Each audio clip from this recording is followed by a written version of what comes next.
auladakum salasata khisal. Ajarkan anak kalian 3 perkara. Apa itu Rasul? Diajarin apa nih? Nama-nama ikan? Enggak darurat harus tahu nama-nama ikan. Diajarin apa yang paling penting wahai Rasul? Salasat khisal, kata Nabi, 3 hal. Anak kamu pastikan kamu sudah mengajarkannya, menanamkannya 3 perkara. Yang pertama, alimu auladakum mahabbat nabiyikum. Ajarkan kepada anak kalian rasa cinta kepada nabi kalian. Ajarin anak kamu biar punya rasa cinta kepada Nabi Muhammad. Itu 1. Yang kedua, alimu auladakum mahabbat ahli baiti. Kata Nabi, ajarkan kepada anak kalian rasa cinta kepada keluargaku, kepada anak keturunanku, kepada dzurriyyahku. Yang ketiga, alimu auladakum Al-Quran. Ajarkan kepada anak kalian Al-Quran. Dalam riwayat mahabbat qiraatil Quran. Ajarkan kepada anak kalian rasa cinta terhadap Al-Quran. Yuk kita bahas satu-satu. Apa yang disampaikan Nabi ini teman-teman dipraktekkan oleh orang-orang yang mendapatkan didikan langsung dari baginda kita Nabi besar Muhammad. Anak-anak dari kecil-kecilnya mereka cinta sama Nabi besar Muhammad. Ibu-ibu mereka buat anak-anak mereka mencintai Nabi Muhammad luar biasa. Bahkan kalau anaknya masih bayi suka dibawa sama bapaknya, kalau bapaknya lagi duduk-duduk bersama dengan Nabi besar Muhammad. Kalau lagi ada majelis gitu barengan sama Nabi, mereka suka bawa anak-anaknya, bayi-bayinya. Nabi bu kalau ngelihat anak kecil suka diambil sama Nabi, didudukin di pangkuan Nabi. Sampai saya baca di dalam kitab, kalau nggak salah Bushrul Karim apa ya, salah satu dari kitab-kitab fikih, ada 14 anak yang pernah kencing di pangkuan Nabi Muhammad. Kebayang ya? Kalau pernah dikencingin sama 14 anak bayi yang digendong, berapa banyak kira-kira? Betapa seringnya Nabi Muhammad memperlakukan anak-anak kecil dengan perlakuan yang sangat-sangat indah.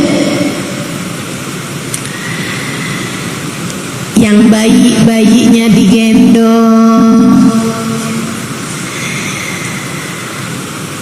kalau udah agak besaran, anak-anak itu kalau ketemu sama Nabi Muhammad, mereka mendekat, mereka ucap salam.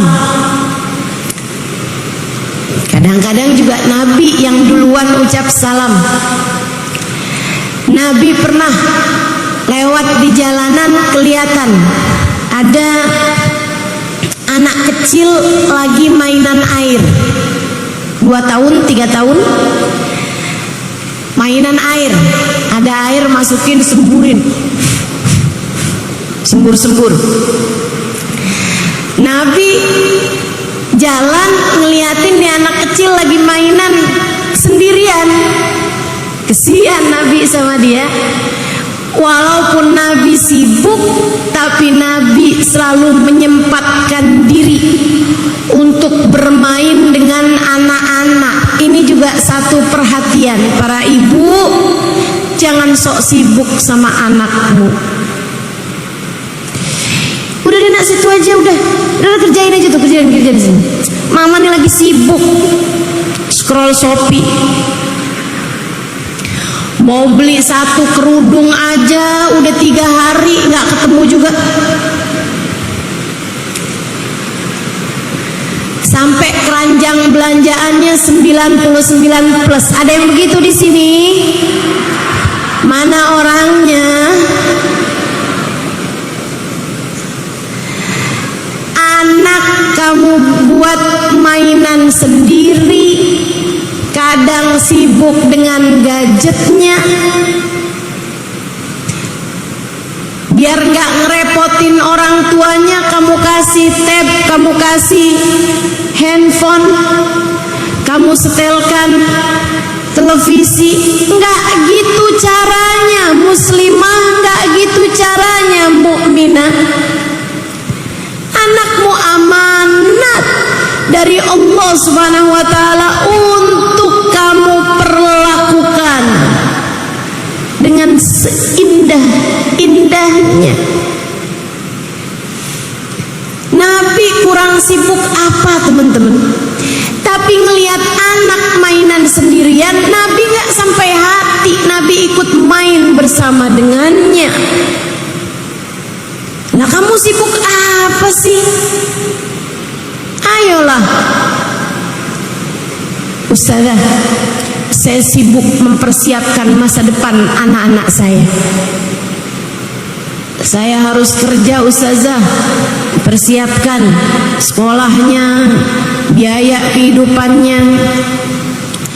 Bu, jangan sampai kesibukanmu memikirkan masa depan anakmu, kesibukanmu mempersiapkan masa depan anakmu, membuatmu kehilangan anakmu di masa sekarang. Jangan sampai kesibukanmu mempersiapkan masa depan anakmu membuat anakmu kehilangan dirimu di masa sekarang. Camkan itu. Nyesel kamu nantinya. Betapa waktu begitu mudah berlalu. Tiba anak-anak muda besar. Dari anakmu yang selalu kepengen ikut kemana kamu pergi, tiba-tiba kamu sudah ada di masa di mana kamu berharap anakmu ikut kamu dan dia menolak ajakanmu. Betul? Nggak usah deh mah, nggak usah ikut ya mah. Ya Allah, ayo. Jangan sibuk untuk anakmu.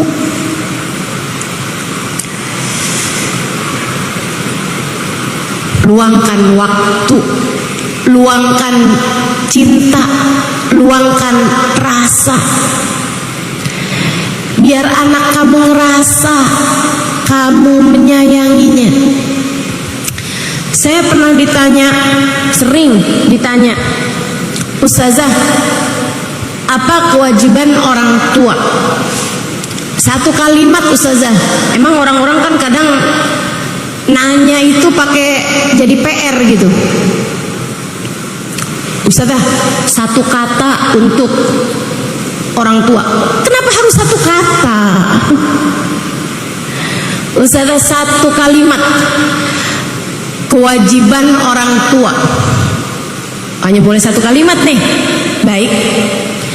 Kewajiban orang tua paling utama adalah mengenalkan kasih sayang Allah dan Rasulnya dalam kehidupan sang anak lewat kasih sayangnya kepada mereka.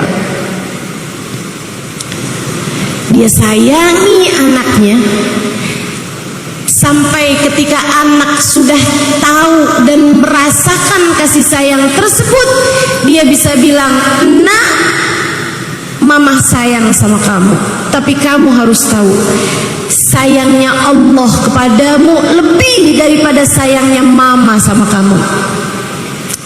Nak, mama sayang sama kamu, mama cinta sama kamu, tapi kamu harus tahu, nak, cinta dan kasih sayang Nabi Muhammad kepadamu lebih besar daripada cinta dan kasih sayang mama kepadamu."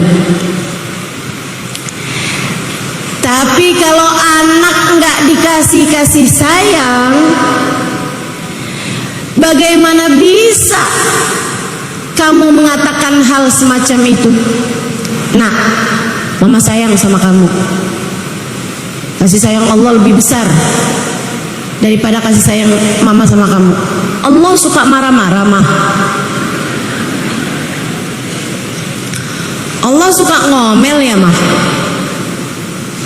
Allah suka nggak peduliin saya ya mah. Repot jadinya. Kenalkan kasih sayang Allah dan Rasulnya kepada anakmu lewat kasih sayangmu kepada mereka. Nabi lewat di jalanan ngelihat anak kecil mainan air. Nabi ikut bermain bersama dengannya. Dimasukkannya air ke mulut beliau, kemudian beliau berkumur dengannya, maksudnya gitu. Habis itu Nabi menyemburkannya ke wajah anak tersebut. Anaknya kegirangan, lompat-lompat, seneng bener diajakin main. Bu, Kak, Dek, sebagai orang tua kamu tuh suka mikirnya kejauhan. Kamu berpikir membelikan mainan untuk anak-anakmu, bahkan yang mahal-mahal, sebagai bentuk kasih sayangmu kepada mereka. Enggak gitu caranya. Cara yang sebenarnya adalah bermainlah bersama dengan mereka. Mereka lebih perlu dirimu daripada puzzle. Mereka lebih perlu dirimu daripada apa ya, mainan zaman sekarang, daripada Lego. Mereka lebih perlu kamu daripada mainan mahal apapun. Mereka perlu kamu. Walaupun sekedar bermain dengan uang koin, walaupun sekedar bermain dengan tisu, walaupun sekedar, mereka perlu kamu lebih daripada apapun. Anak ini kegirangan diajakin main Nabi. Bu, dari hari itu sampai di masa tuanya, anak ini terkenal dengan wajahnya yang gak pernah sumpek, dengan wajahnya yang gak pernah kusam. Bahkan para sahabat meriwayatkan, kami kalau lagi sumpek-sumpek hati gitu, lagi kayak muram durja, kami akan cari sahabat ini, kami pandangi wajahnya, maka gelisah kami, galau kami, susah kami hilang hanya dengan memandang wajah seorang yang dulu di masa kecilnya pernah disemburkan air di wajahnya oleh Nabi besar Muhammad.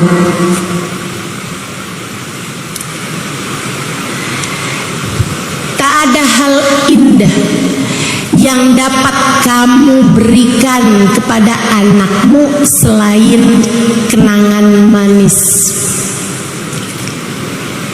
Catat itu, penting. Kamu pengen ngasih hal paling indah buat anakmu, bukan hadiah mahal-mahal, mahal, bukan juga pemberian besar, tabungan buat masa depan mereka. Enggak ada yang lebih berharga daripada memori kebersamaan indah antaramu dengan mereka. Jadilah rumah tempat anak merasa nyaman denganmu.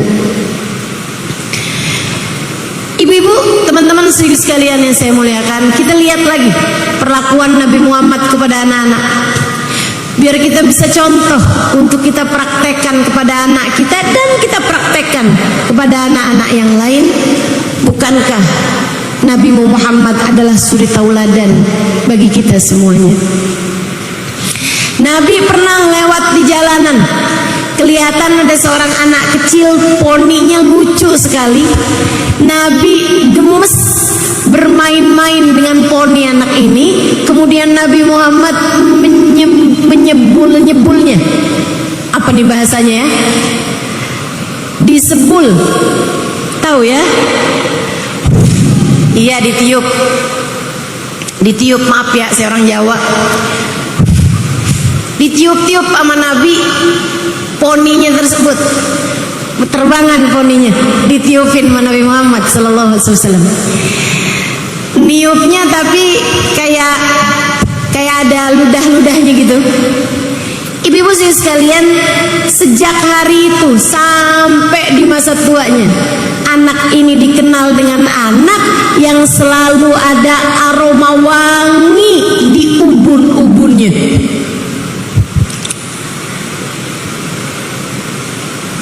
Efek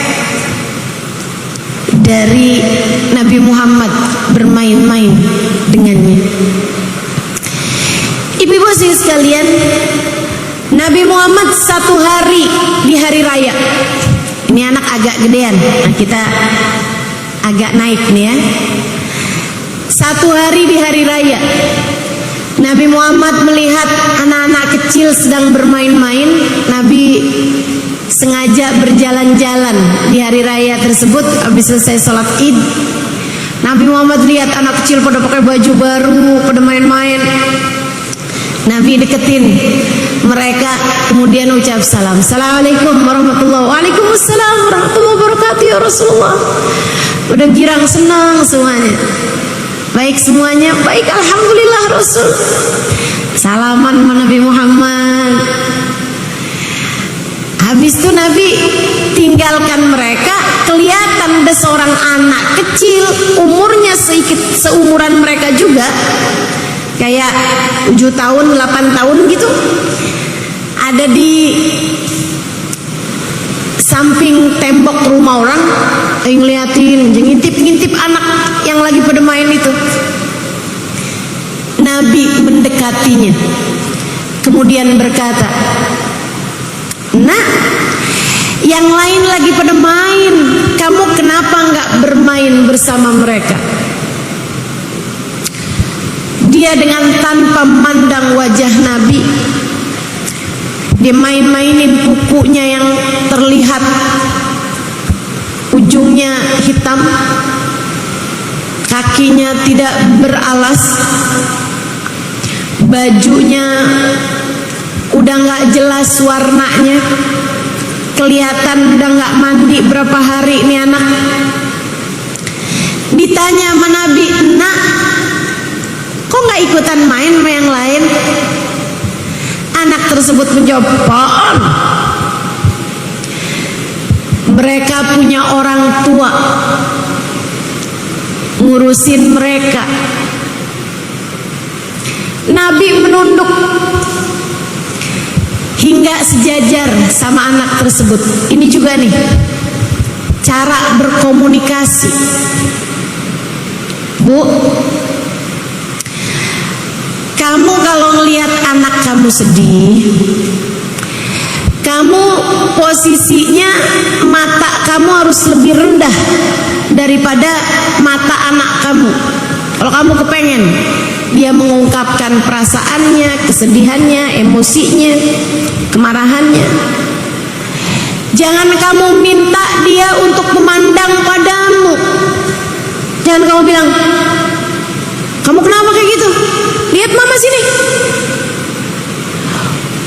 sedih tambah sedih tuh anak. Biasakan kontak mata dengan anak, melatih anak tersebut untuk memiliki keberanian menghadapi dunia. Dia merasa dunia adalah tempat yang aman baginya. Sebab kalau orang tuanya membuatnya takut, bahkan dari masa anak-anaknya, bagaimana mungkin dia akan merasa bahwa dunia adalah tempat yang aman? Dia gak merasa aman darimu. Bagaimana bisa merasa aman dari selainmu? Ada banyak ibu-ibu nih, gak pada belajar bagaimana cara mendidik anak. Kerjaannya nakutin anak mulu. Jangan nangis, ada polisi. Pak polisi, tangkep nih anak saya. Ada yang begitu? Mana orangnya? Alhamdulillah pada ngaku. Kesian anak kamu dari kecil udah ditakut-takutin hal-hal yang bahkan gak ada gitu. Yang beneran ada aja kamu gak perlu menakut-nakuti dia, apalagi yang gak beneran ada, Bu. Nah, cepetan tidur, ntar ada kuntilanak. Ya Allah, Bu, kalau kamu lihat kuntilanak kamu duluan yang kabur. Lagian kan gak ada itu. Gak ada, Ustazah. Enggak, saya gak pernah lihat. Yang ada jin tadi itu ya. Saudariku sekalian yang saya muliakan, Nabi deketi anak tersebut. Nabi menunduk, dipandanginya wajah anak itu dan bertanya, wa aina abuka ya waladi? Memangnya bapak kamu kemana, nak? Tadi kan ditanya kenapa nggak main. Apaan? Mereka punya orang tua, punya bapak yang kasih mereka. Jadi Nabi nanya, memangnya bapak kamu kemana, sayang? Anak tersebut menjawab, abi mat lamma ghaza ma'a Rasulillah. Bapak saya udah mati waktu pergi perang sama Nabi. Dia bahkan gak tahu bahwa yang nanya kepadanya adalah Nabi Muhammad. Wa aina ummuka ya waladi? Ibu kamu kemana, nak? Ummi tazawwajat. Ibu saya udah kawin lagi. Udah gak peduli lagi sama saya, punya keluarga yang baru. Perhatian buat para janda. Kamu kalau janda punya anak, jangan mau sama laki-laki yang hanya mau sama kamu tapi gak mau sama anak kamu. Jangan mau. Jangan mau. Sebab laki-laki tersebut, kamu bisa menjadi salah satu dari dunianya, tapi bagi anakmu, apalagi kalau dia masih kecil, kamu baginya adalah seluruh dunianya. Kesian. Kesian. Saudaraku sekalian, Nabi kemudian mengulurkan tangannya. Anak itu meletakkan tangannya di tangan Nabi Muhammad. Nabi kemudian menggandengnya. Nabi Muhammad ajak masuk dia ke rumahnya, membawanya ke rumahnya, kemudian memanggil istrinya Aisyah. Ya Aisyah, mandikan dia, bersihkan tubuhnya, kasih dia makan. Makanan kita hari raya, semua orang ada makanan di rumah mereka. Nabi kemudian bilang, aku akan mencarikan baju untuknya. Nabi berangkat ke rumah Sayyidah Fatimah, putrinya. Di sana Nabi ketemu sama Sayyidina Hasan yang usianya saat itu kurang lebih seusia atau badannya kurang lebih sama badannya anak ini. Nabi minta, ini Nabi nih, Bu. Nabi bilang sama Sayyidina Hasan, wahai Hasan, di rumahku sedang ada saudaramu, nggak punya baju. bolehkah kamu berikan baju barumu wahai Hasan untuk diberikan padanya? Semoga Allah memberimu, memakaikanmu baju baru di akhirat nanti wahai Hasan. Bu, Nabi nggak janjiin sesuatu yang duniawi biar anak dari sejak kecil ngerti bahwa hidup di dunia bukan cuma soal dunia. Kamu bakal capek terus kalau kamu selalu yang kamu urusi dari anakmu adalah urusan dunianya aja. Kamu bakalan capek, Bu. Jadi kalau kamu mau menjanjikan sesuatu kepada anakmu, janjikanlah sesuatu yang lebih tinggi. Bikin anak punya niat-niat yang bagus terhadap segala sesuatu. Kayak Nabi nih, Hasan, kasih baju barumu nak, Allah akan memakaikanmu pakaian yang indah di akhirat nanti.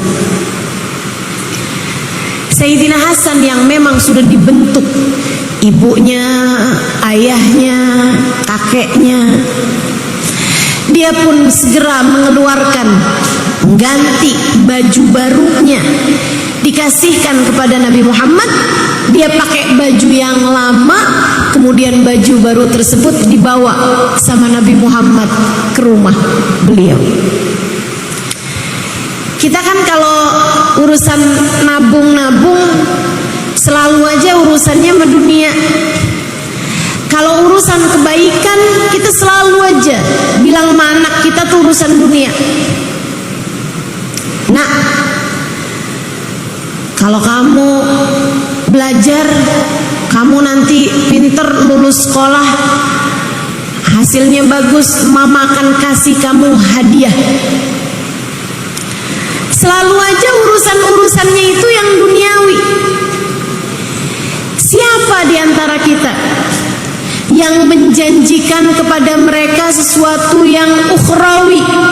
Nah, belajar yang rajin, belajar yang pinter, biar kamu bisa jadi umat Nabi Muhammad yang bermanfaat. Katanya ya nak, Nabi Muhammad bilang sebaik-baik umatku adalah yang paling bermanfaat kepada yang lainnya. Nah, jadilah bermanfaat biar Allah sayang sama kamu, Nabi Muhammad sayang sama kamu. Kalau Allah, Nabi Muhammad sayang sama kamu, beres semua urusan nak di dunia maupun di akhirat. Gitu. Saya ingat saya punya guru. Dulu kalau pagi-pagi anaknya sekolah SD, satu kiai saya di Jawa, dia kasih sama anaknya itu uang. Istrinya ya, istri kiai saya, dia kasih anaknya nih uang.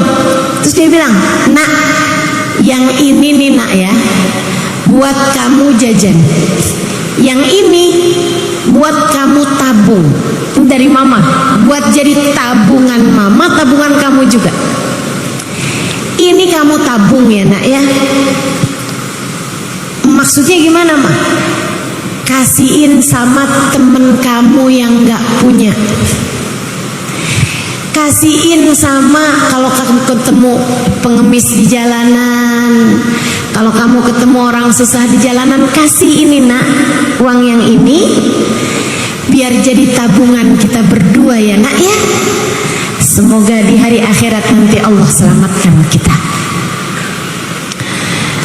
Begitu seharusnya orang yang beriman mengaitkan kehidupan dunia dengan kehidupan akhirat. Saudaraku sekalian, Nabi pulang ke rumahnya bawa baju lebaran tersebut.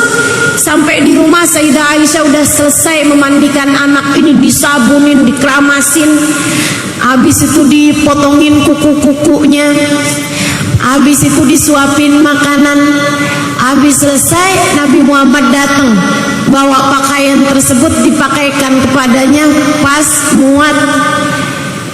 Habis itu Nabi Muhammad bilang sama dia, sesudah sekarang mukanya jadi kelihatan cakep, ada binar matanya, seneng, bahagia. Nabi kemudian deketin dia.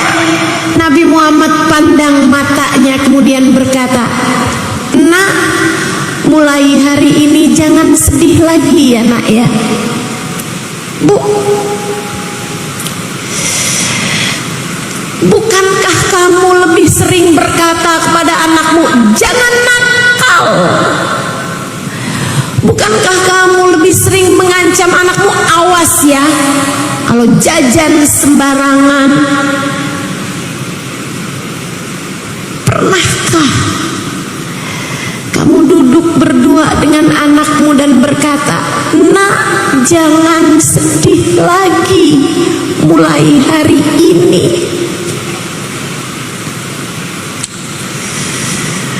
Betapa rindu kita terhadap ajaran Islam terpraktekkan dalam kehidupan kita. Betapa rindu kita kepada orang-orang yang mempraktekkan Islam dalam kehidupannya. Betapa indahnya kalau kamu sebagai salah satunya. Ini ajaran Islam, Bu, Kak, Dek, Nak. Bukan kekerasan dalam rumah tangga, bukan ancaman-ancaman, bukan hukuman-hukuman. Enggak gitu, enggak gitu. Nabi memandang anak ini kemudian berkata, bukan anaknya loh Dek, Kak, Bu, bukan. Anaknya entah siapa. Kamu bisa bayangkan seseorang yang bahkan terhadap anaknya orang, salah satu dari sahabat beliau, yang bahkan dianya tuh nggak ngamalin sunnahnya Nabi. Dia nikah lagi ketika suaminya meninggal, bukan yang ngurusin anaknya, malah sibuk dengan keluarga barunya dan menelantarkan anaknya. Tapi lihat bagaimana perlakuan indah Nabi besar Muhammad. Anakmu tidak perlu patah hati dari dirimu, camkan itu. Anakmu nggak perlu sakit hati dari perlakuanmu ataupun ucapanmu, nggak perlu. Biar anak saya tahu kalau saya ini disiplin, nggak perlu. Anak kamu nggak perlu tahu pencapaianmu, disiplinmu, ketegasanmu, kekerasanmu. Anakmu perlu kasih sayangmu. Anakmu perlu kasih sayang. Kalau saya sayangin Ustazah, anak saya ntar manja. Siapa bilang? Ibu, kamu perlu tahu, saya seumur hidup nggak pernah tahu rasanya dipukul sama abah saya, nggak pernah tahu rasanya dipukul sama ibu saya, nggak pernah tahu. Apakah menurutmu saya perempuan yang manja, nggak bisa ngapa-ngapain gitu? Enggak. Justru sebaliknya, Bu. Tak ada yang lebih diperlukan anak-anakmu daripada kasih sayangmu. Nabi pandangin anak ini. Kemudian Nabi Muhammad berkata, jangan sedih lagi ya nak mulai hari ini, sebab untukmu telah digantikan. Aku adalah ayahmu sekarang. Wanita yang memandikanmu tadi, Aisyah adalah ibumu mulai sekarang. Putriku Fatimah adalah saudarimu mulai sekarang, kakakmu mulai sekarang. Waduh, girang banget, seneng banget. Dia langsung pamitan mau main barengan sama temen-temennya. Diizinin sama Nabi, dilari-lari menuju temen-temennya. Kemudian sampai sana dia bilang, "Hei, saya dong sekarang udah punya saudara baru, udah punya ibu baru, udah punya bapak baru." Anak-anak yang lagi pada main tuh berhenti semuanya, ngeliatin dia yang tadinya kelihatan dekil, kelihatan kotor, sekarang udah kelihatan cakep, udah kelihatan segar, pakai baju baru pula. Semua berhenti dari permainannya, kemudian berkata, "Saudara saya dong Fatimah, ibu saya dong Aisyah, ayah saya dong Nabi Muhammad." Ayah saya Nabi Muhammad. Itu anak yang asalnya pada seneng jadi pada gigit jari sambil bilang, "Ya lait abauna yamutuna fil ghazwah." Wah, coba ya bapak saya juga mati waktu pergi perang sama Nabi.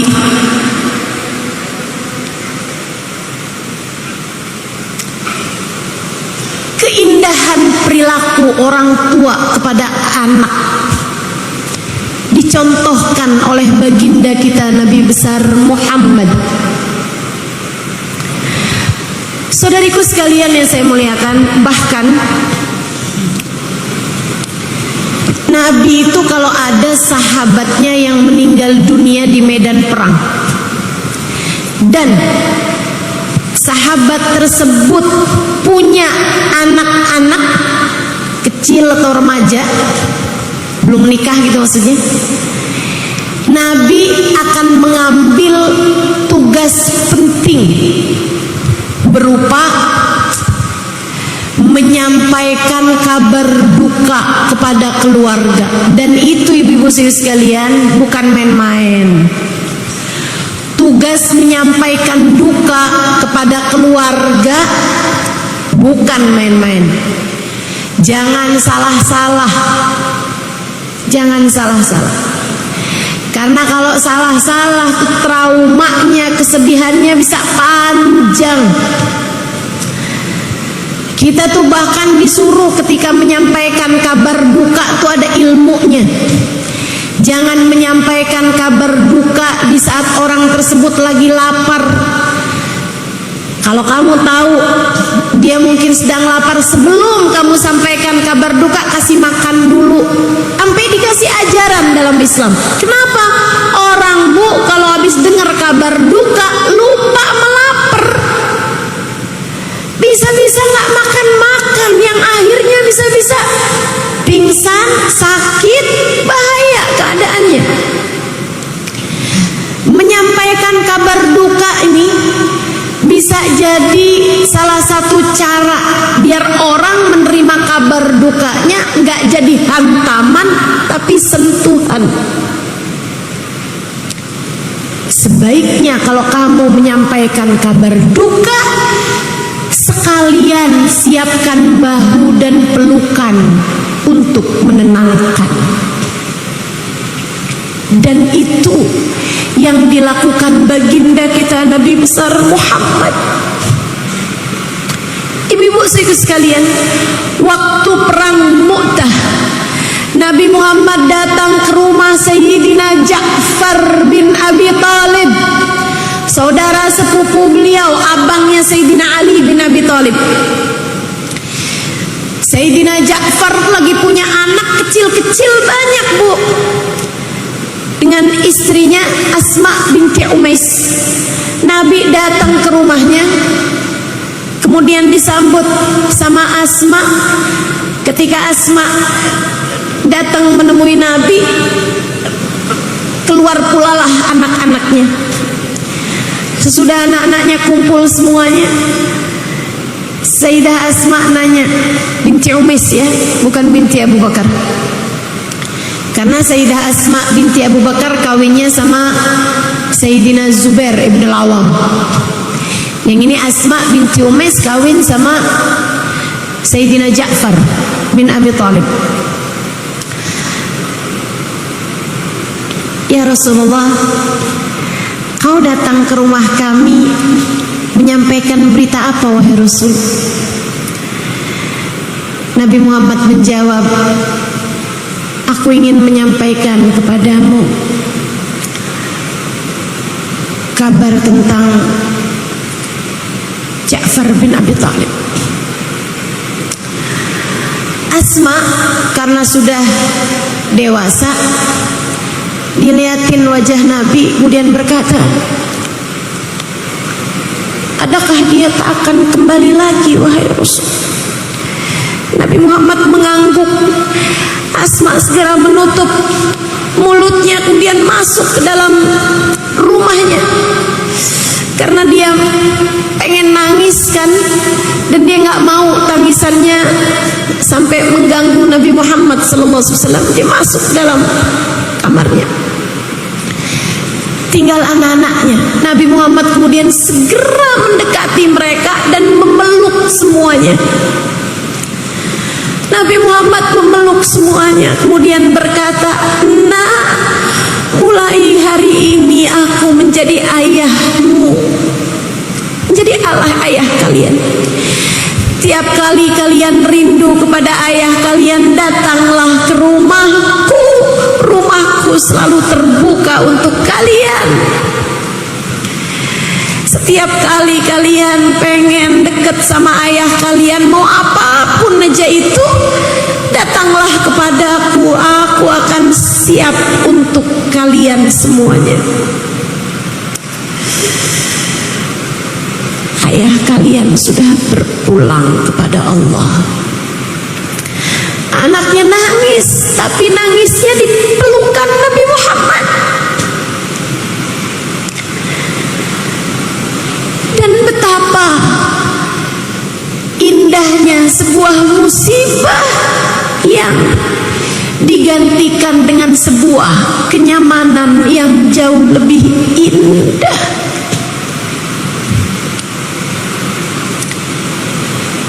Begitu cara Nabi memperlakukan anak-anak. Kata Sayyidina Anas bin Malik, ma qaharani wala naharani. Nabi Muhammad tuh nggak pernah bentak saya, nggak pernah marahin saya, nggak pernah sekalipun dalam kehidupannya. Padahal aku berkhidmah kepada Nabi Muhammad sallallahu alaihi wasallam. Kata Sayyidina Anas, khadamtur Rasul 10 sinin. Saya khidmah di rumah Nabi, jadi pelayannya Nabi, nyapuin rumahnya Nabi, cuciin piringnya Nabi, cuciin bajunya Nabi. Benar-benar khidmah di rumah Nabi Muhammad sallallahu alaihi wasallam. Bawain sendalnya Nabi kalau Nabi lagi pergian. Sebelum tugas itu diambil oleh Sayyidina Ibnu Mas'ud. Lebih kepada urusan rumah tangga Sayyidina Anasnya dibagi-bagi kemudian. Saudara sekalian, katanya Anas, saya khidmah sama Nabi 10 tahun, dari Nabi Muhammad datang sampai Nabi Muhammad wafat di Madinah. Karena Anas orang Madinah. 10 tahun itu tidak sekalipun Nabi membentak saya, tidak sekalipun Nabi Muhammad memarahi saya. Bahkan kalau saya bikin salah, misalnya memecahkan sesuatu, kalau ada keluarganya yang mau marah, Anas, kenapa kamu pecahkan ini? Nabi Muhammad bilang, da'uh illam yuridillahu an yaf'ala lama fa'al. Jangan dimarahin Anasnya, biarin. Kalau Allah tidak menghendaki barang itu pecah, nggak akan pernah pecah. Rumah tempat anak pulang, kamu ibunya, kamu harus menjadi seperti itu bagi anakmu. Jadi rumah pulang bagi hati anak-anakmu, tempat ternyaman bagi hati anak-anakmu. Umi saya almarhumah 3 tahun yang lalu. Saya kalau lagi ada susah-susah, emang Ustazah pernah susah? Saya kan juga manusia, Bu. Emang gak boleh susah? Ada aja susahnya kan. Kita masih di dunia kan. Susah seneng ganti-ganti. Akhirat baru, tempat seneng sendiri, tempat susah sendiri. Bainal jannah wan nar, antara surga atau neraka. Tapi kalau di dunia mah normal, semua orang pasti ada susahnya, semua orang pasti ada sedihnya. Bahkan sesudah saya menikah, ibu-ibu sekalian, waktu umi saya masih ada, kalau susah-susah saya pulang ke rumah, saya liatin umi saya. Kadang saya cuman pelukin aja, pelukin. Atau kalau enggak pas umi lagi tidur, saya pelukin dari belakang. Saya cium-ciumin tangannya. Udah gitu aja. Kadang bahkan saya nggak perlu cerita. Semua gundah gulana itu hilang dengan sendirinya, seolah ketika memandang wajah umi saya, dunia masih baik-baik saja. Karenanya, Bu, sejak umi saya meninggal, saya sering sedih. Saya ridho, tentu saja apapun keputusan Allah SWT saya ridho. Saya hanya sering rindu tangan saya pegang, rindu pelukan, rindu aroma tubuh umi saya, rindu tengadah tangannya, rindu untuk dia bilang, nggak apa-apa Im, apa-apa, cuman dunia aja kok. Umi saya, nggak apa-apa, sering banget bilang begitu, nggak apa-apa.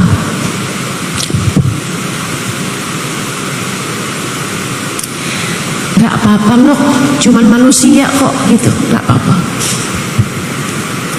Subhanallah. Saudaraku sekalian yang saya muliakan, saya tahu yang mendengar di sini ada banyak ibu. Yang saya 23 tahun menikah belum atau tidak dikaruniai anak sama Allah SWT. Karenanya saya sampaikan hal ini padamu biar kamu nggak nyesel. Yang anakmu rindukan darimu bukan ilmu pengetahuanmu, bahkan bukan uangmu,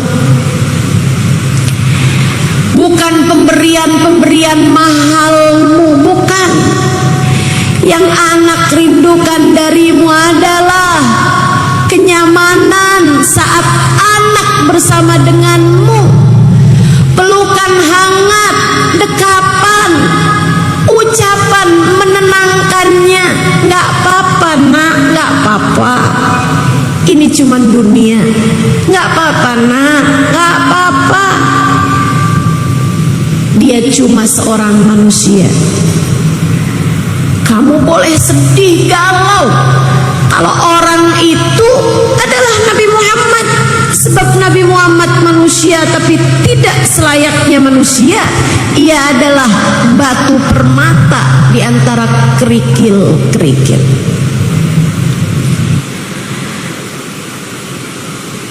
Saudariku sekalian yang saya muliakan, Sayyidina Anas, dia bilang sekali aja Nabi Muhammad menegur saya. Kapan itu? Saya dikasih pesan sama Nabi, Anas, tolong ya Nas, kamu pergi ke rumah Fulan bin Fulan, amanat saya nih, sampaikan sama dia. Lebih ya Rasulullah. Nas, umurnya mungkin waktu itu 13-12 tahun gitu Anas. Nas, lebih Rasul, saya buru-buru Nas, ini hajat darurat penting, yang cepet ya Nas. Lebih Rasul, Anas, cepet ya Nas. Iya Rasul. Kata Anas, karena Nabi bilangnya cepet ya, saya sampai lari. Lama-lama capek, jalan pelan, lama-lama capek, jalan pelan. Saat itulah Anas lihat temen-temennya lagi pada main. Anas penasaran, apaan sih itu? Kerumunan. Dia pun masuk sampai di area permainan. Ternyata seru banget. Anas transit di situ. Anas mangkal di situ. Lupa sama pesannya Nabi Muhammad sallallahu alaihi wasallam. Anas terus ngeliatin, kalau ada yang menang, ya, kalau nggak menang, nggak ikut main, cuman nontonin orang-orang pada main. Tinggal Nabi aja di rumah. Lama bener si Anas.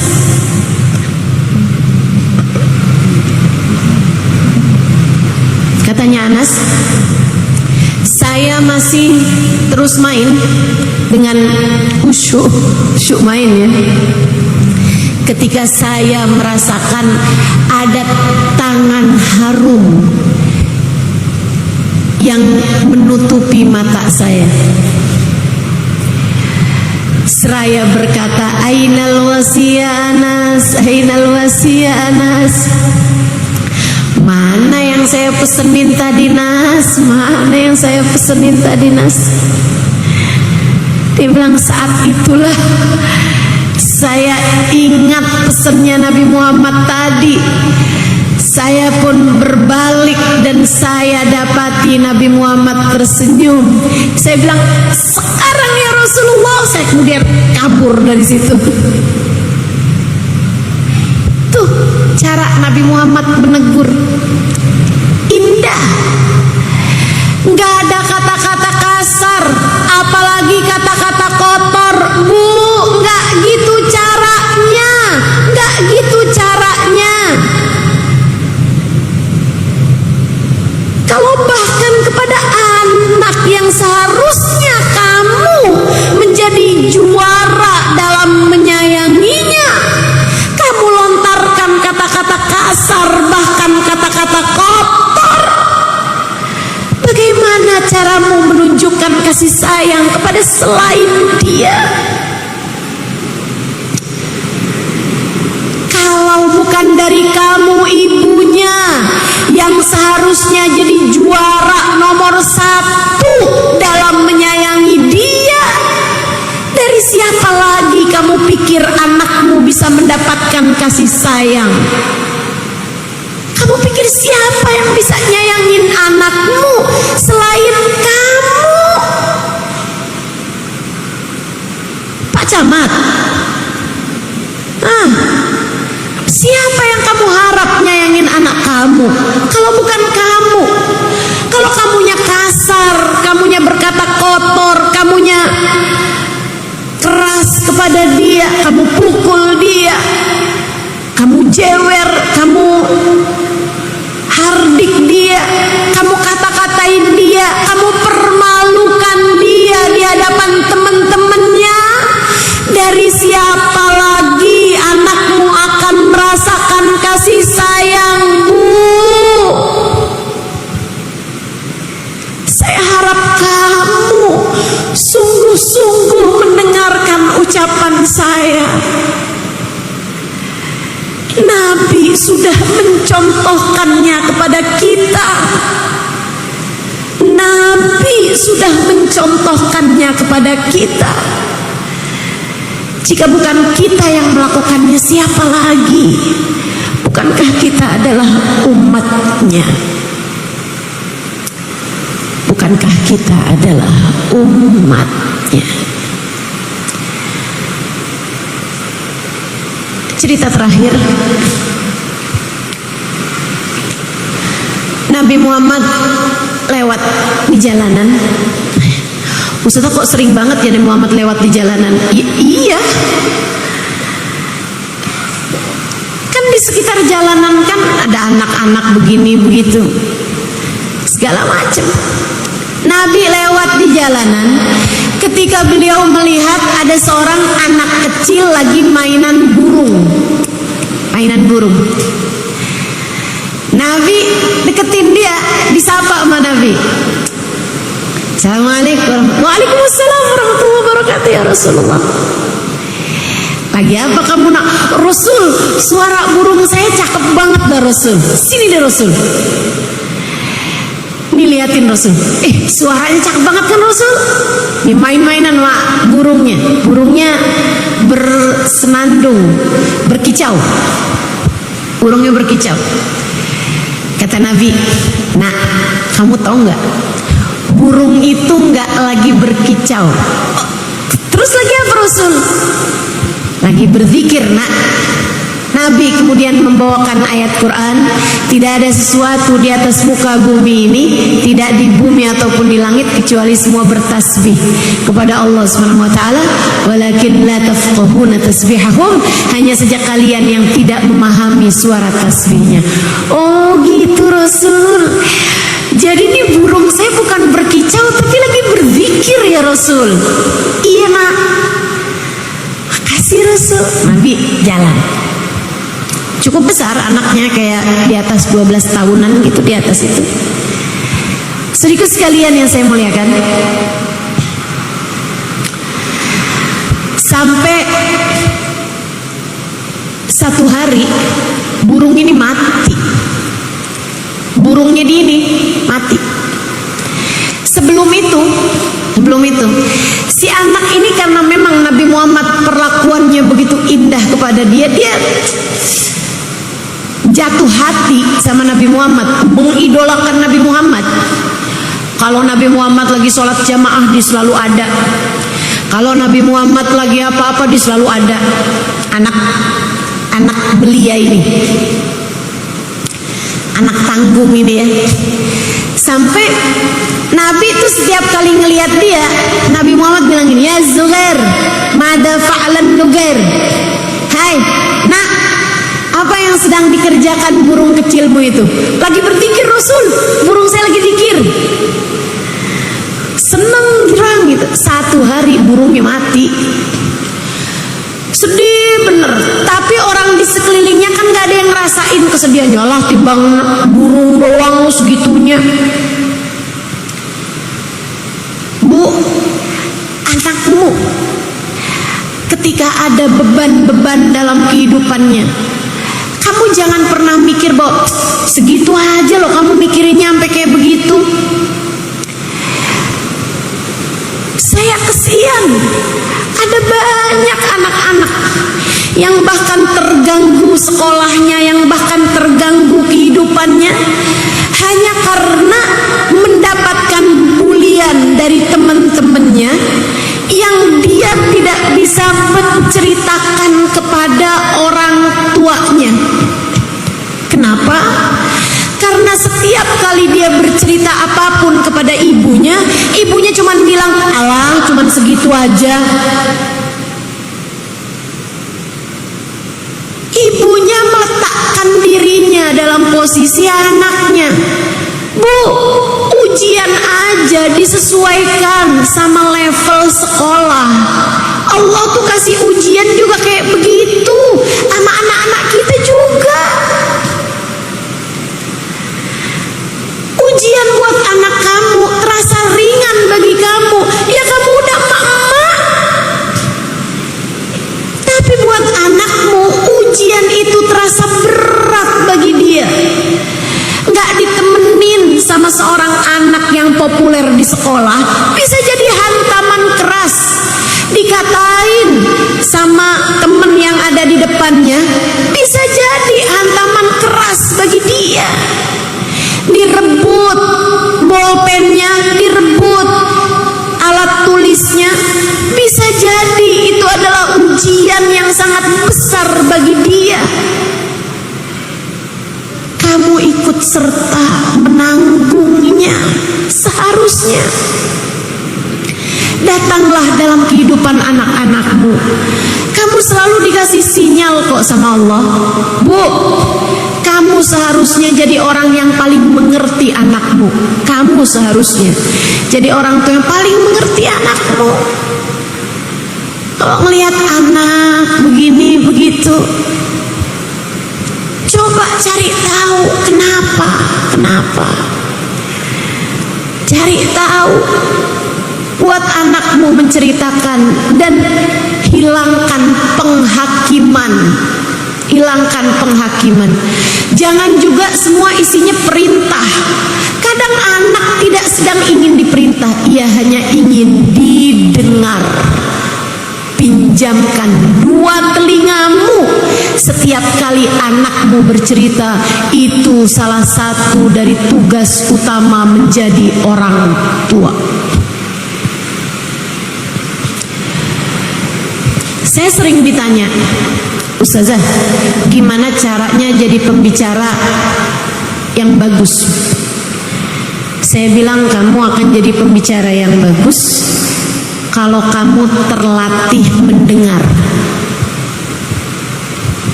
Kalau kamu terlatih mendengar, kamu bahkan bisa mendengar yang tidak disampaikan orang. Kayak saya nih, ngelihat muka-muka kamu, saya tahu ada yang lagi lapar di sini, ada yang lagi ngantuk di sini. Saya tahu ada yang lagi kegerahan di sini. Saya tahu ada yang pikirannya sedang kemana-mana. Ada yang lagi dari tadi itu pikirnya kayak gini. Saya emang gak terlalu perlu ilmu ini, saya belum punya anak. Ada tuh. Ada juga yang mikir kayak udah terlambat deh, anak saya udah gede-gede, udah pada kawin semua. Ada, gitu kan? Gak apa-apa bu, buat jadi muhasabah. Ilmu selalu indah. Apalagi dengan kamu saya ceritakan bagaimana perlakuan Nabi Muhammad kepada anak-anak. Bukankah itu sesuatu yang sangat indah? Saya tuh kalau dengerin cerita tentang Nabi Muhammad, saya mikir, ya Allah, beruntung banget saya punya Nabi Muhammad. Ya Allah, senangnya punya Nabi gak punya celak, punya Nabi gak punya cacat, punya Nabi dengan akhlak sempurna, punya Nabi yang relate buat semua dari kita, punya Nabi yang begitu penuh kasih sayang, punya Nabi yang kepadanya kita selalu bisa menjadikannya rumah tempat kita pulang,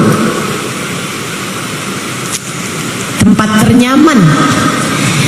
Saat kita mendengar cerita tentang Nabi Muhammad, bukan? Tempat paling senang, keadaan paling menyenangkan ketika saya bercerita tentang Nabi Muhammad. Bagi kamu juga bukan? Tempat paling enak ketika kita dengar cerita tentang Nabi Muhammad. Kayak urusan-urusan dunia jadi jauh lebih ringan gitu. Kayak tempat healing paling strategis saat kita diperdengarkan tentang kisah-kisah indah baginda kita Nabi besar Muhammad. Saudaraku sekalian, burungnya mati. Ceritanya belum habis tuh. Keluarganya pada semacam, "Bu, kamu urusan burung doang segitunya. Udah berhenti nangis, gak usah nangis gitu. Burung doang loh." Lagi kayak begitu, tiba-tiba ada yang mengetuk pintu rumahnya. Dia pun bergegas membukanya. Fa'idzan bih Rasulullah sallallahu alaihi wasallam qaimun amamal bab. Ternyata Nabi Muhammad berdiri di depan pintu. Assalamualaikum warahmatullahi wabarakatuh, kata Nabi Muhammad dengan tersenyum. Nabi tubuh ma tahaddatsa bi haditsin illa wa tabassam. Nabi kalau ngomong selalu diiringi dengan senyuman. Dia jawab, "Waalaikumsalam warahmatullahi wabarakatuh ya Rasulullah." Kelihatan sembab matanya habis nangis. Dia nanya, "Rasulullah mau ketemu Bapak?" "Enggak, saya mau ketemu kamu." "Rasulullah lagi lewat sini terus cari saya?" "Enggak, saya datang dari masjid. Mau ke rumah ini mau ketemu saya Rasul." "Iya." "Oh, ada tugas Rasul, ada yang harus saya lakukan." Maksudnya kayak misalnya Nabi Muhammad nyuruh dia, "Kumpulin deh anak-anak sebaya kamu, saya mau ada hal yang saya perlu lakukan." Misal, bisa aja kan, namanya Nabi Muhammad kan pasti urusan-urusan penting nih. Nabi datang ke rumahnya sengaja dari masjid mau ketemu dia. Dia kan udah merasa ada hal penting apa nih? Apa yang bisa saya lakukan wahai Rasulullah untukmu? Nabi Muhammad bilang, "Enggak ada nak." Dengerin Bu, dengerin. Saya awal kali mendengarnya, saya merasa hati saya menghangat. Saya merasa hati saya menghangat. Kemudian hangatnya hati saya merembes ke mata saya, membuat mata saya segera dihujani dengan air mata. Duhai, alangkah indahnya dirimu wahai Rasulullah. Bagaimana caramu memperlakukan anak-anak wahai Rasul? Bagaimana kami dapat meneladanimu? Bu, Nabi Muhammad menjawab, "Nah, aku dengar burung kesayanganmu mati, maka aku datang dari rumahku ke rumahmu untuk bertakziah kepadamu dan menghiburmu. Semoga Allah menggantikan untukmu kesenangan yang lain."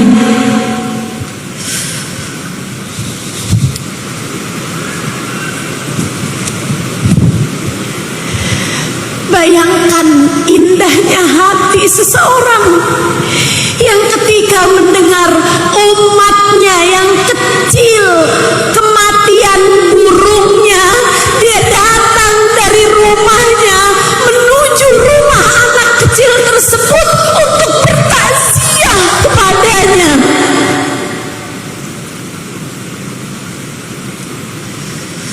Wabil mu'minina raufur rahim. Terhadap umatnya beliau rauf,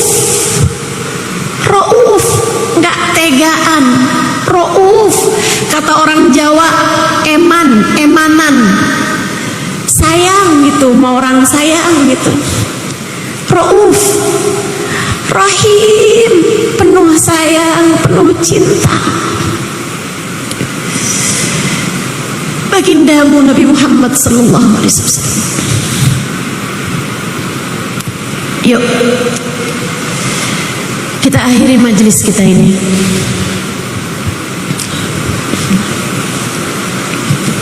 dengan niat, semoga mulai hari ini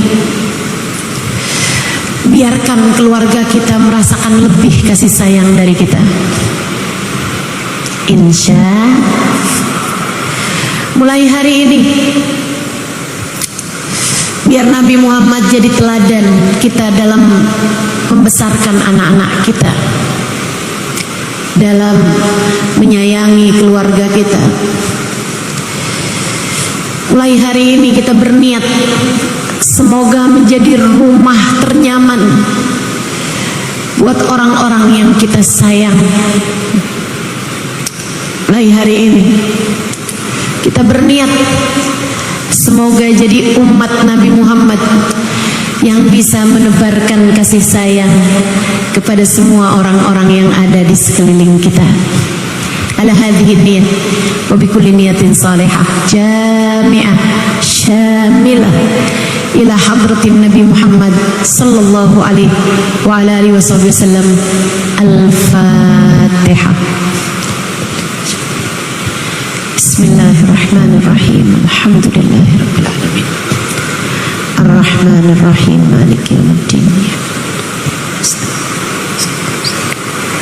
Siratal ladzina an'amta 'alaihim ghairil maghdubi 'alaihim waladdallin. Amin.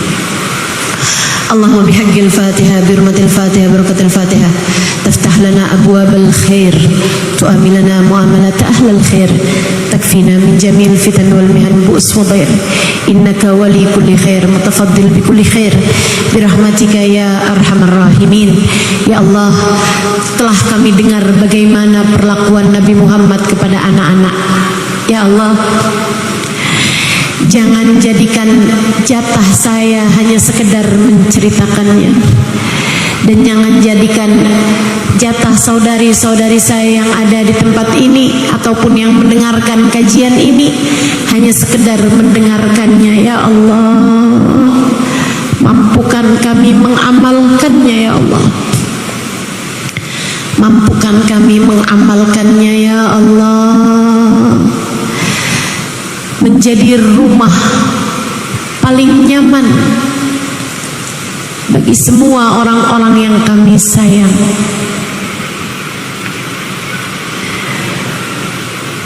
Menjadi tempat paling hangat bagi kembalinya hati orang-orang yang ada di sekeliling kami. Ya Allah, ya Allah, jangan jadikan jatah kami hanya sekedar menceritakan ataupun mendengarkannya. Ya Allah, mampukan kami untuk mengamalkannya. Ya Allah, dan kami pun mohon padamu. Ya Allah, rasakan kepada kami damai kasih sayang Nabi Muhammad untuk kami. Ya Allah, rasakan kepada kami damainya kasih sayang Nabi Muhammad untuk kami. Ya Allah,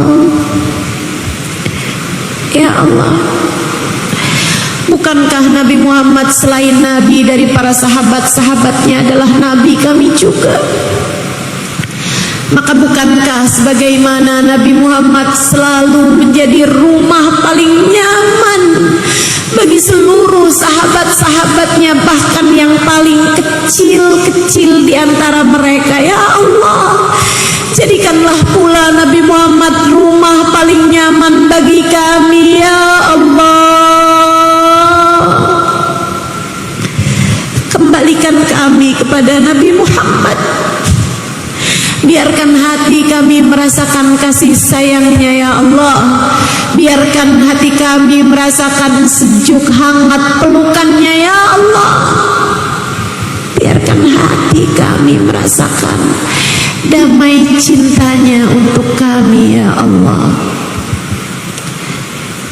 ya Allah, jika Engkau telah izinkan kami saat ini mendengarkan kisah tentang kasih sayang Nabi Muhammad,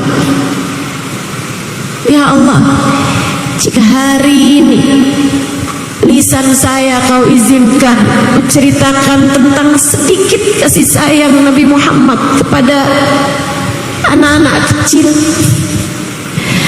dan Kau izinkan telinga saudari-saudari saya mendengarkan kisah sedikit tentang kasih sayang Nabi Muhammad, ya Allah, ya Allah, hari nanti izinkan mata kami sungguh-sungguh bisa menatap wajahnya. Izinkan suatu hari nanti telinga kami Sungguh kau izinkan untuk mendengar indah suaranya. Lisan kami ya Allah, izinkan untuk sungguh-sungguh dapat berucap salam langsung di hadapannya. Ya Allah, jangan halangkan kami dari Nabi Muhammad. Ya Allah, bukankah apa yang kau berikan kepada Nabi, kepada seorang Nabi akan juga menjadi pemberian terbanyak yang kau bagi-bagikan kepada umatnya. Ya Allah, bagikanlah kasih sayang yang kau telah berikan kepada hati Nabi Muhammad. Bagikanlah pula ke dalam hati kami ya Allah. Jadikan kami seseorang yang mampu menebarkan kasih sayang kepada siapapun ya Allah, terutama kepada keluarga kami ya Allah. Bimbinglah kami menjadi hamba-Mu yang salehah. Bimbinglah keluarga kami menjadi hamba-hamba-Mu yang saleh-salehah. Ya Allah, hidupkan kami sebagai umat Islam, matikan kami pula sebagai umat Islam. Di padang mahsyar jadi umat Islam, dimanapun saja kami berada sebagai umat Islam. Ya Allah, Engkau telah menjadikan kami umat Nabi Muhammad ya Allah, tanpa kami minta. Maka jadikanlah kami semuanya sebagai umat Nabi Muhammad di saat ajal datang menjemput kami ya Allah, dan kami memintanya padamu. Masakah yang memberi tanpa diminta akan menolak ketika kami meminta? Ya Allah, apabila datang ajal menjemput kami, matikan kami dalam husnul khatimah. Jadikanlah kalimat terakhir yang keluar dari lisan kami adalah kalimat La ilaha illallah, La ilaha illallah,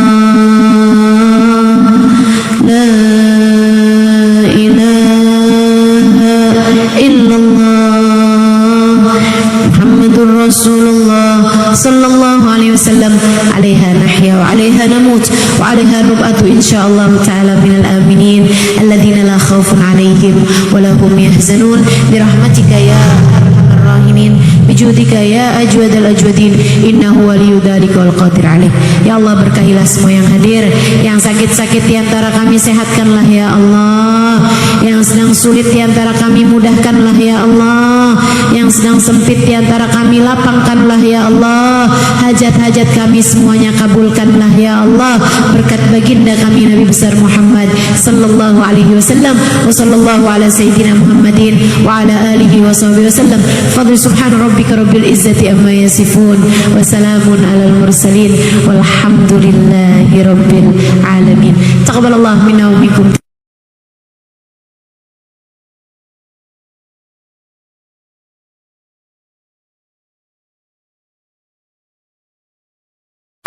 Allimu auladakum salasata khisal. Ajarkan anak kalian 3 perkara. Apa itu Rasul? Diajarin apa nih? Nama-nama ikan? Enggak darurat harus tahu nama-nama ikan. Diajarin apa yang paling penting wahai Rasul? Salasat khisal, kata Nabi, 3 hal. Anak kamu pastikan kamu sudah mengajarkannya, menanamkannya 3 perkara. Yang pertama, allimu auladakum mahabbat nabiyikum. Ajarkan kepada anak kalian rasa cinta kepada nabi kalian. Ajarin anak kamu biar punya rasa cinta kepada Nabi Muhammad. Itu 1. Yang kedua, allimu auladakum mahabbat ahli baiti. Kata Nabi, ajarkan kepada anak kalian rasa cinta kepada keluargaku, kepada anak keturunanku, kepada dzurriyyahku. Yang ketiga, allimu auladakum Al-Quran. Ajarkan kepada anak kalian Al-Quran. Dalam riwayat mahabbat qiraatil Quran. Ajarkan kepada anak kalian rasa cinta terhadap Al-Quran. Yuk kita bahas satu-satu. Apa yang disampaikan Nabi ini teman-teman dipraktekkan oleh orang-orang yang mendapatkan didikan langsung dari baginda kita Nabi besar Muhammad. Anak-anak dari kecil-kecilnya mereka cinta sama Nabi besar Muhammad. Ibu-ibu mereka buat anak-anak mereka mencintai Nabi Muhammad luar biasa. Bahkan kalau anaknya masih bayi suka dibawa sama bapaknya, kalau bapaknya lagi duduk-duduk bersama dengan Nabi besar Muhammad. Kalau lagi ada majelis gitu barengan sama Nabi, mereka suka bawa anak-anaknya, bayi-bayinya. Nabi bu, kalau ngelihat anak kecil suka diambil sama Nabi, sini, didudukin di pangkuan Nabi. Sampai saya baca di dalam kitab, kalau nggak salah Bushrul Karim apa ya, salah satu dari kitab-kitab fikih, ada 14 anak yang pernah kencing di pangkuan Nabi Muhammad. Kebayang nggak? Kalau pernah dikencingin sama 14 anak bayi, yang digendong berapa banyak kira-kira? Betapa seringnya Nabi Muhammad memperlakukan anak-anak kecil dengan perlakuan yang sangat-sangat indah. Yang bayi-bayinya digendong. Kalau udah agak besaran, anak-anak itu kalau ketemu sama Nabi Muhammad, mereka mendekat, mereka ucap salam. Kadang-kadang juga Nabi yang duluan ucap salam. Nabi pernah lewat di jalanan, kelihatan ada anak kecil lagi mainan air, 2 tahun, 3 tahun,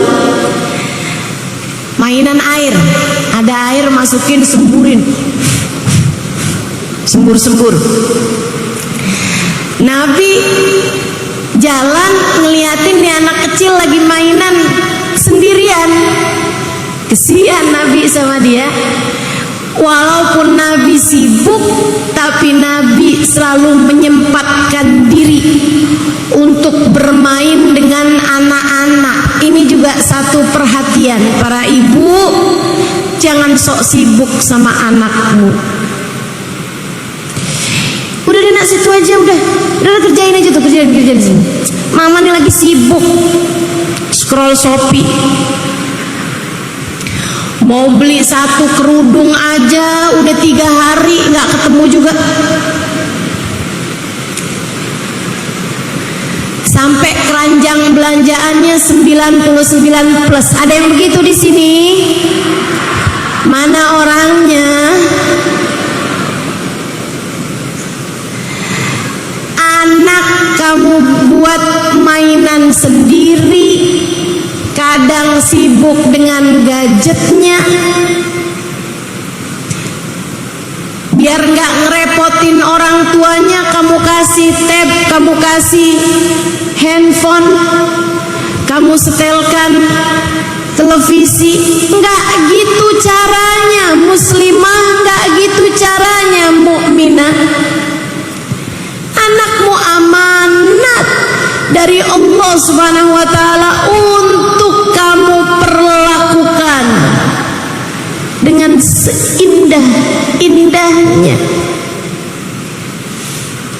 Nabi kurang sibuk apa teman-teman? Tapi ngelihat anak mainan sendirian, Nabi gak sampai hati. Nabi ikut main bersama dengannya. Nah, kamu sibuk apa sih? Ayolah,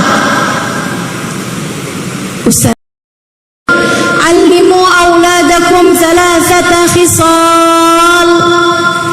Ajarkan anak kalian 3 perkara. Apa itu Rasul? Diajarin apa nih? Nama-nama ikan? Enggak darurat harus tahu nama-nama ikan. Diajarin apa yang paling penting wahai Rasul? Salasat khisal, kata Nabi, 3 hal. Anak kamu pastikan kamu sudah mengajarkannya, menanamkannya 3 perkara. Yang pertama, alimu auladakum mahabbat nabiyikum. Ajarkan kepada anak kalian rasa cinta kepada nabi kalian.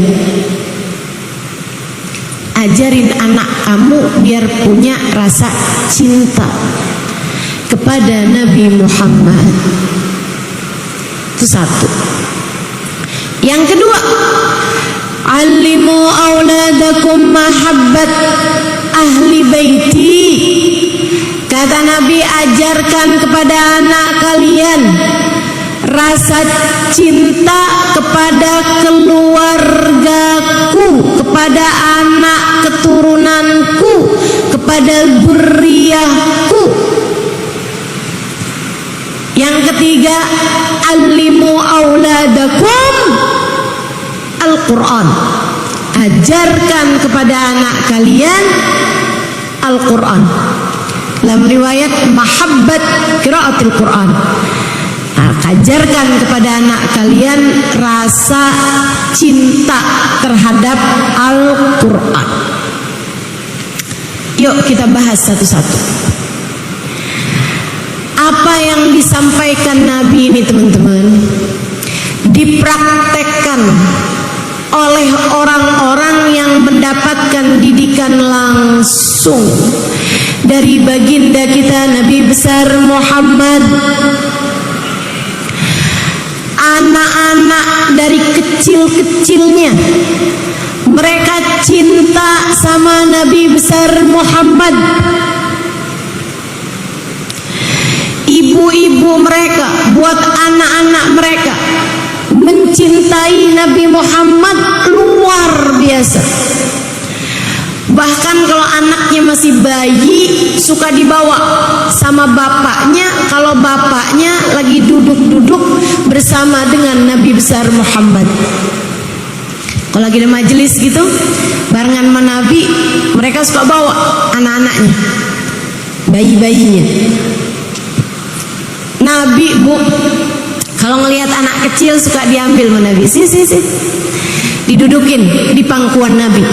Sampai saya baca di dalam kitab, kalau nggak salah Bushrul Karim apa ya, salah satu dari kitab-kitab fikih, ada 14 anak yang pernah kencing di pangkuan Nabi Muhammad.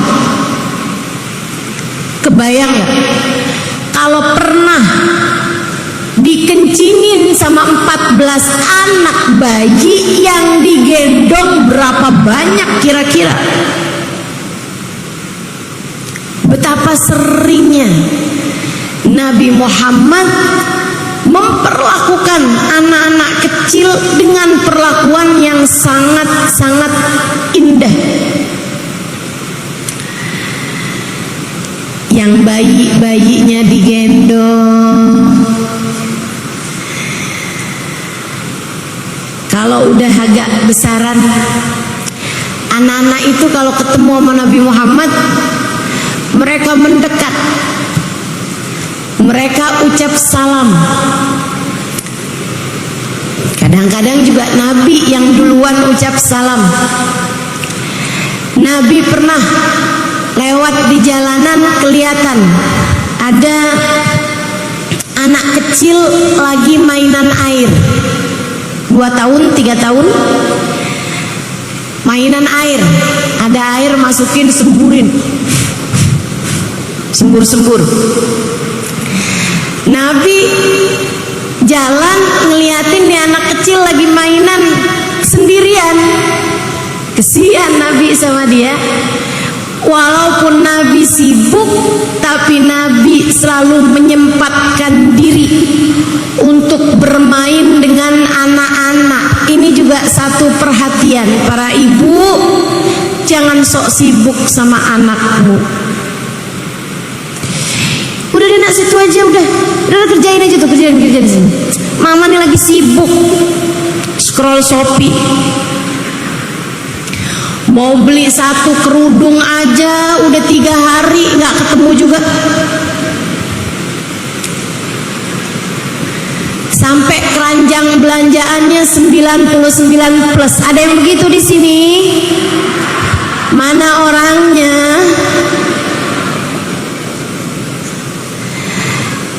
Anak kamu buat mainan sendiri, kadang sibuk dengan gadgetnya. Biar nggak ngerepotin orang tuanya, kamu kasih tab, kamu kasih handphone, kamu setelkan televisi. Nggak gitu caranya muslimah, nggak gitu caranya mukminah. Anakmu amanat dari Allah Subhanahu wa ta'ala untuk kamu perlakukan dengan seindah-indahnya. Nabi kurang sibuk apa teman-teman? Tapi ngelihat anak mainan sendirian, Nabi gak sampai hati, Nabi ikut main bersama dengannya. Nah, kamu sibuk apa sih? Ayolah, Ustazah, saya sibuk mempersiapkan masa depan anak-anak saya. Saya harus kerja, Ustazah, persiapkan sekolahnya, biaya kehidupannya. Bu, jangan sampai kesibukanmu memikirkan masa depan anakmu, kesibukanmu mempersiapkan masa depan anakmu, membuatmu kehilangan anakmu di masa sekarang. Jangan sampai kesibukanmu mempersiapkan masa depan anakmu membuat anakmu kehilangan dirimu di masa sekarang. Camkan itu. Nyesel kamu nantinya. Betapa waktu begitu mudah berlalu. Tiba anak-anak muda besar. Dari anakmu yang selalu kepengen ikut kemana kamu pergi, tiba-tiba kamu sudah ada di masa di mana kamu berharap anakmu ikut kamu dan dia menolak ajakanmu. Betul? Nggak usah deh mah, nggak usah ikut ya mah. Ya Allah, ayo, jangan sibuk untuk anakmu.